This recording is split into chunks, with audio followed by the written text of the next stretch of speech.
Shoutout kay Chris Nusbay, padayon sa imuang mga contents. Kana lang, more followers, subscribers para sa imuang padayon ganda siya. Tag may hapon, may gabi kay Idol Bayo ganyan karon sa live episode nga usa ka sima ng atong interviewon. Sir, kinsa nga nimo palihog sir?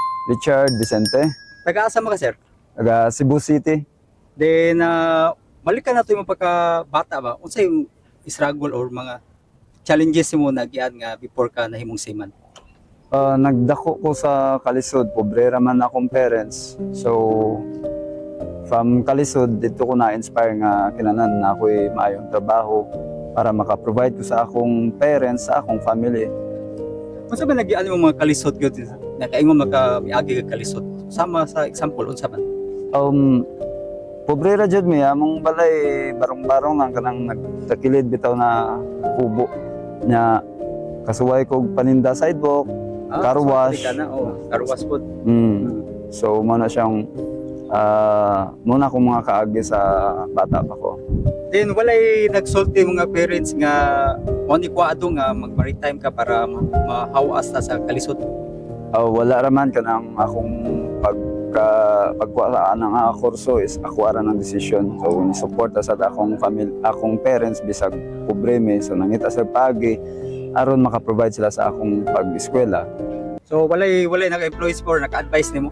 Katong kuan di ay katong namaligya pa kog plastic bag sa sidewalk. So, no, one time dunay ni palit na ko nga lalaki na gi-inspire ko niya nga dili daw kumundang sa akong pag-eskwela kay siya daw namaligya pud siya plastic bag sa una and then nahimo siyang seaman. So from that moment na inspire ko nga murag nindot ning sima na trabaho kay naman siya sakyanan kita ako. So moto yung usa sa naka-inspire nako. Okay.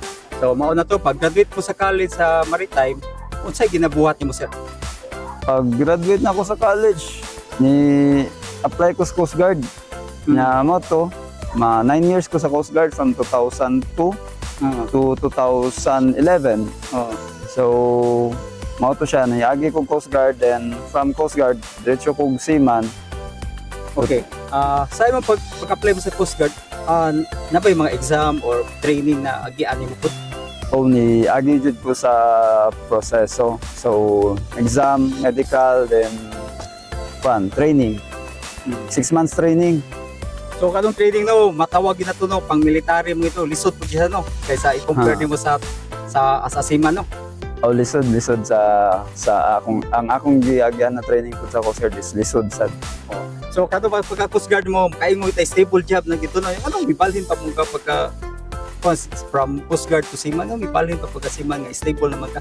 Ang akong first gid nga gihuna is kanang financial stability gani kay stable na dito sa Coast Guard pero that time gamay ra akong sweldo. So dunay naka-encourage na nang hagad nako kung ganahan ba daw ko mag-seaman. So akong gisuwayan na moto na kita nako ang difference sa sweldo ba. So ni pabili nako sa pagka-seaman wa na ko nibalik sa Coast Guard. So may biya gi ka pagka kuan giday may resign ka sa pagka Coast Guard. May nga ana sir. Ni resign jud ko. After one contract ni resign jud ko. After sa kuan, sa pag-resign nimo, diretso na ka sa pamarko. Mao na to. Tuloy-tuloy na hangtod karon. Basta may mga posisyon nagian sa barko, nagsugod ka official or nagsugod ka sa uno? Ni kuan jud ko nag-start ko bilang utusan kumbaga sa pinakaubos jud. Wow. Pero tungod sa akong edad, ni diretso ko OS na ato nga time. Dito ko nag-start. So nag-OS ka din. After sa OS, may na-promote pagi ka lang posisyon. Gikan OS, na-promote kong AB, then it was 2016, ni-take kong exam, mao to na naningkamot ka nga maging officer ko, so ni-take kong exam 2016, then 2020, dito pa ko nagaano chance na maka-acto as third officer, hangtod karon. Hangtod karon? Yes. So kanang pagka-officer na to ay compare to sa salary niya ba sa ordinary pagka-or katong ratings man tawagan ano? Ratings. Or pagka-officer unsa may dako gi difference sa sweldo? Sa sweldo almost half. Dako jud ang difference sa sweldo from difference sa sweldo sa pagka-ratings o pagka-officer. Ang ratings lang is hago physically. So, na murag, mo lang siya mas dako ang sweldo sa sa officer kaysa sa ratings. So ang trabaho sa ratings is more on physical, you know. Kung officer na ka, more on otok na siya. Ingana siguro, I mean, kanang responsibility tingali. Murag maka-ingon ko nga, responsibility ang gibayan kay mas dako mag-responsibility ang officer kumpara sa ratings. So as a officer, sir, unsa may mga job responsibilities ng mga kaingon ka nga lisod ba or delikado or kinahanglan na pandi ka ng accurate ka sa imong decision sa imong mga documentation nimo, unsa may mga struggle mo na gyud or mga challenges na giyan nimo?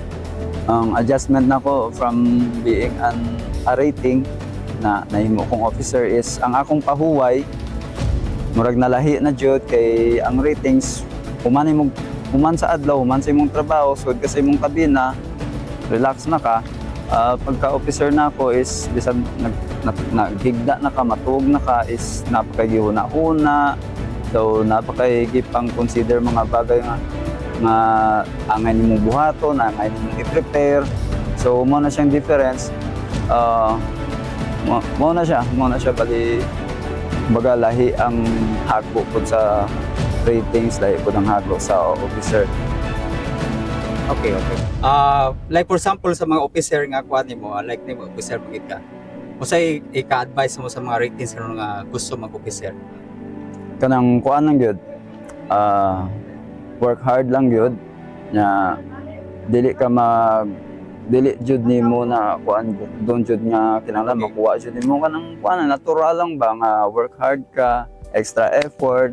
Hatag jud time sa kuan jud sa pagtuon aron ma-notice ta sa atong mga officers, sa atong especially sa mga senior officers, no, kay sila man ay mo recommend nga kuan nga ikaw ready na ka, ikaw pugihan ka mag-study, mga pugi lang jud nya ampo jud. Kanang gingod nga kinahanglan mo sip-sip para ma-promote tayo mo uyod ka na. Murag di jud na advisable siguro kay kanang sip-sip. Let's say nakuha nimong promotion tungod sa imong kasipsipan, pero pag abot na sa actual ikaw na basin magnanga ka mo nang mas maayong kuan jud ka ng natural lang ba nga nag-learn ka, nga nag-effort ka aron makat-on ka, aron ma-promote ka, dili nato iagi anang mga sip-sip nga style kay murag di jud na maayo daghan sad ka masagasaan. Okay. Karon nga officer ka, unsa gyud rank nimo karon as a officer? Na may dreams ba ka nga musaka pa gyud or maabot pa nga to the higher position or to the higher kanang ranks as a officer? Sa karon na third officer lang gyapon ko. Nangandoy ko nga ma-promote ko pero wala pa man abot ang higayon, so magkugi lang gyapon ko aron basin maluoy ang Ginoo, ma-promote na ko sa higher rank. Okay. Nangandoy sad ko nga siguro the most kuan chief officer lang kay tungod edad naman ko, so wala na ko chance nga magkapitan tingali. Okay. Pero if God willing no, paloy ang Ginoo, tagaan ka nga mas higher pa, mas maayo pa gina. Mas maayo. Okay sir, regarding sa pagkaon niyo ba, unsa may na-compare ng mga i-compare mo sa ubang trabaho sa pang-abroad or sa domestic nga seaman, pagkaon, libre, unsa may mga libre niyo nga to nga nahupo nga murag bali privilege mo ba nga as a seaman nga murag advantage bitaw compare mo sa ubang trabaho, unsa may mga libre niyo, unsa may advantage niyo nga uban makita mo ganato nga mosoroy makadung lang lugar, unsa may mga kuan ni mana kanang opinion ni mana personally lang experience? Siguro sa mga privileges like kanang nutritious food. Oo. Yan, amoy facilities para sa inyong physical fitness. Nya every Sunday when it comes sa food, nami kuan kanang steak, ice cream, mao na siya. So, mo nang mga privileges na ikabot sa let's say sa Puerto, makadunggo mig nindot na lugar, night time, pwede ka mosuroy, na kay gusto paliton, makagawas ka, palit ka dito sa imong ganahan paliton. Okay. Kanang giingon nila ba nga daghan kuno cheese nga do sa barko kuno.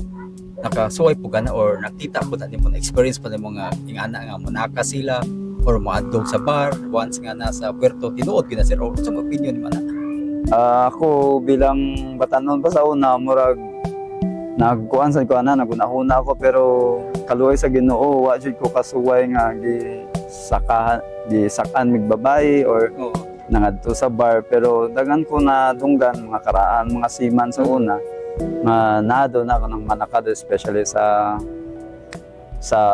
kaning country ka sa Thailand daw naa daw pero kaluoy sa Ginoo wala pa jud ko na lead-an ng mga kuan mga sitwasyon. Okay. So pasalamat ka sa Ginoo nga wala ka gibutang ing ana nga sitwasyon no.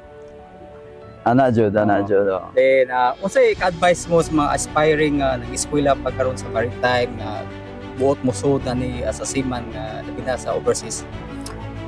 Siguro personally no sa ako lang opinion is nindot ang profession sa pagka seafarer pero ang atong mga instructors manggod ako bilang estudyante sa una tanang nindot ng mga istorya laag, shopping, babae, beer house nindot paminawon so ikaw bilang batanon murag mao na maka-trigger nimo nindot kaning kurso trabaho profession pero dapat pakuan sad ka kanang ready baka kanang ikuan mo imong self kung ready baka nga malayo sa imong pamilya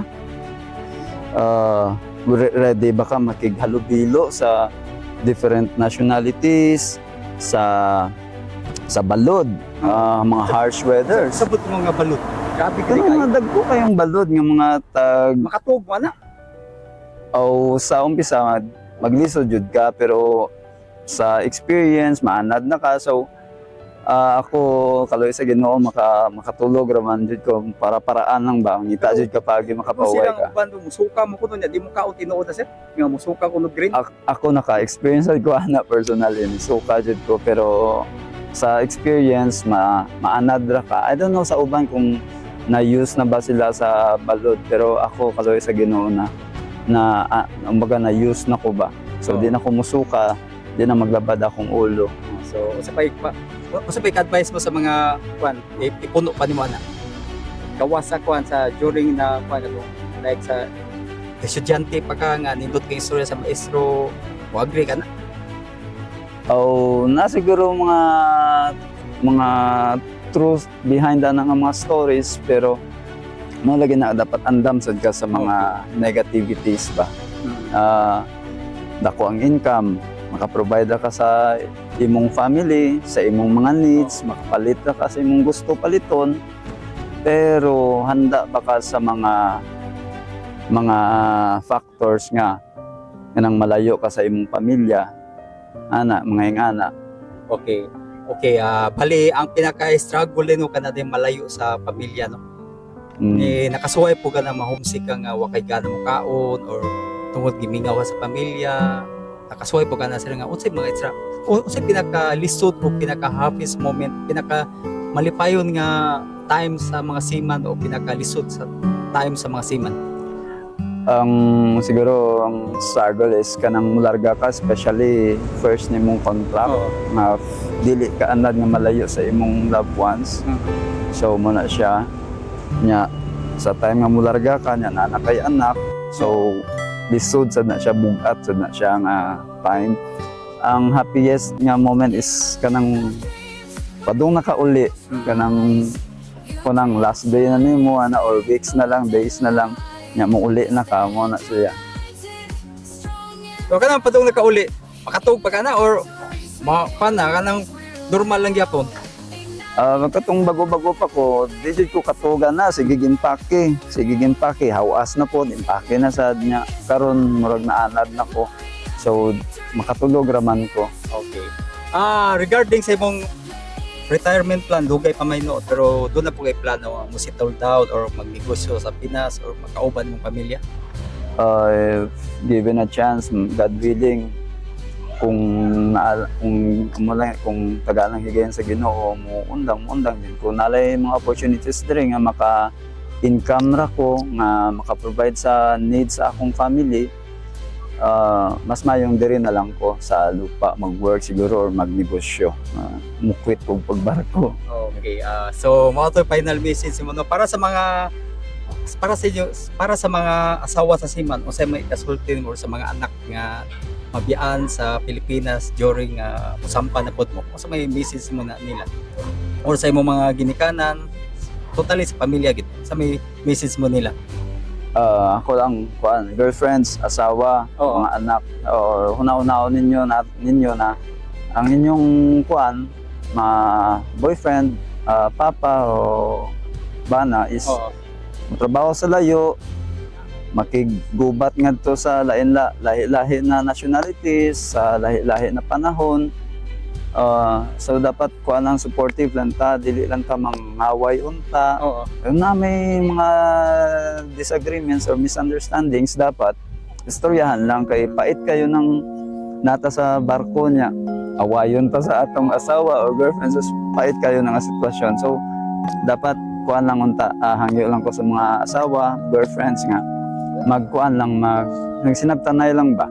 Oo. Nya sa mga anak pod kanang dili nila i-take for granted na ang ilang papa is Oo. maka-provide sa ilang needs, maka-pa-eskwela nila. Dapat huna-hunahon sa nila ang struggle sa ilang papa ba. Giunsa sa ilang papa giunsa sa ilang papa pag work ngadto aron maka-provide sa ilang needs. So dapat tagaan pud nila value ang mga butang nga naan nila karon magpasalamat sa Ginoo. Okay. So mauro mong final message sa tanan no sa iyong pamilya no. So sir, salamat kasi mong tayo sa paghatag og panahon nako no pag-interview nimo. So kani atong panigstorya dako kani tabang sa pamilya, sa mga seaman o sa ilang mga anak, sa mga asawa nga dutay mga bana nga seaman pod. O pasalamat ko din hopefully nga tanan nimong kuan kang pangandoy matuman gid in God's perfect time. Thank you sir. Thank you.